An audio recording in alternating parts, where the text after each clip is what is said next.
छोटी शरारत की बड़ी सीख। विकास और राहुल दोनों 5वीं कक्षा में पढ़ते थे। दोनों बहुत शरारती थे।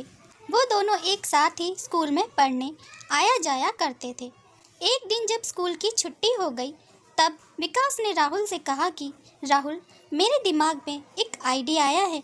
राहुल ने उत्साह के साथ विकास को पूछा कि बताओ, तुम्हें क्या आइडिया आया है? विकास ने कहा, देखो, सामने 3 बकरियां चर रही हैं। राहुल ने कहा, तो इनसे क्या मतलब?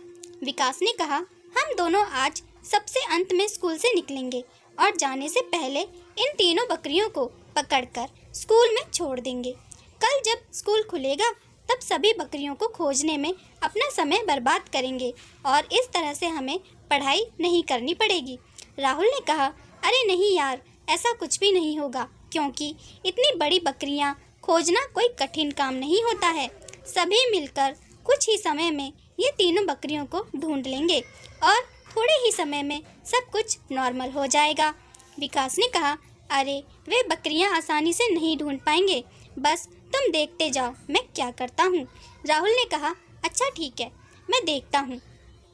दोनों छुट्टी के बाद भी पढ़ाई के बहाने अपनी क्लास में बैठे रहते हैं और जब सारे लोग स्कूल में से चले गए तब ये दोनों उन तीनों बकरियों को पकड़कर क्लास में ले आए।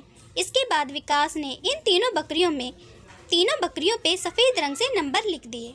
विकास ने पहली बकरी पे नंबर 1 लिख दिया, दूसरी बकरी पे नंबर 2 लिखा और तीसरी बकरी पे नंबर 4 लिखा। तभी राहुल ने उनसे पूछा कि विकास, तुमने तीसरी बकरी पर नंबर 4 क्यों लिखा? विकास ने कहा, अरे दोस्त, यही तो आइडिया है मेरा। राहुल ने कहा, अरे तुम बताओ, आखिर तुम्हारे दिमाग में क्या चल रहा है? मुझे कुछ समझ में नहीं आया। विकास ने कहा, कल सभी तीसरे नंबर की बकरी ढूंढने में पूरा दिन निकाल देंगे और तीसरे नंबर की कोई बकरी है ही नहीं, इसलिए वो उन लोगों को कभी मिलेगी ही नहीं। अगले दिन दोनों दोस्त समय से कुछ पहले ही स्कूल में पहुंच जाते हैं। थोड़ी देर में स्कूल के अंदर बकरियों के होने के कारण बहुत ज़्यादा शोर मच जाता है। सभी लोग चिल्ला रहे थे। तभी किसी ने कहा कि ये पहले, दूसरे और चौथे नंबर की बकरियां तो आसानी से मिल गई, लेकिन ये तीसरे नंबर की बकरी पता नहीं कहाँ पर है। सभी लोग उस तीसरे नंबर की बकरी को ढूंढने लगते हैं। स्कूल का सारा स्टाफ उस तीसरे नंबर की बकरी को ढूंढने का बहुत प्रयास करता है, किंतु किसी को भी तीसरे नंबर की बकरी नहीं मिलती है, क्योंकि तीसरे नंबर की कोई बकरी थी ही नहीं। स्कूल में सभी परेशान हो जाते हैं, लेकिन विकास और राहुल बहुत खुश होते हैं। विकास ने राहुल से कहा, देखा ना तुमने, मेरा आइडिया काम कर गया। राहुल ने कहा, हाँ यार, तेरा आइडिया काम कर गया।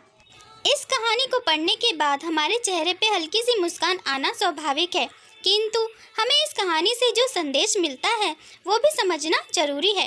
लाइफ में हम भी कई बार तीसरी बकरी को ढूंढने के चक्कर में अपना समय बर्बाद कर देते हैं, किंतु वो हमें मिलती ही नहीं है, क्योंकि वो वास्तविक में होती ही नहीं है।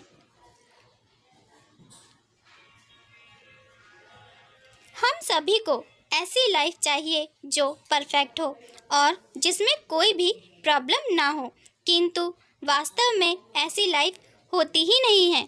सभी को ऐसा लाइफ पार्टनर चाहिए जो उसे पूरी तरह से समझ पाए और कभी भी उनके बीच अनबन ना हो, किंतु वास्तव में ऐसा कोई होता ही नहीं है।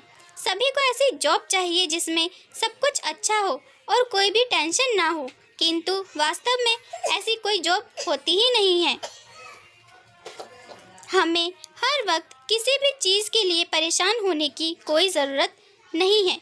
ऐसा भी हो सकता है कि हम जिस चीज़ के लिए परेशान हो रहे हैं और जिस चीज़ की तलाश कर रहे हैं वो चीज़ वास्तव में हो ही ना। कहानी पसंद आई हो तो प्लीज़ चैनल को लाइक एंड सब्सक्राइब ज़रूर करें। धन्यवाद।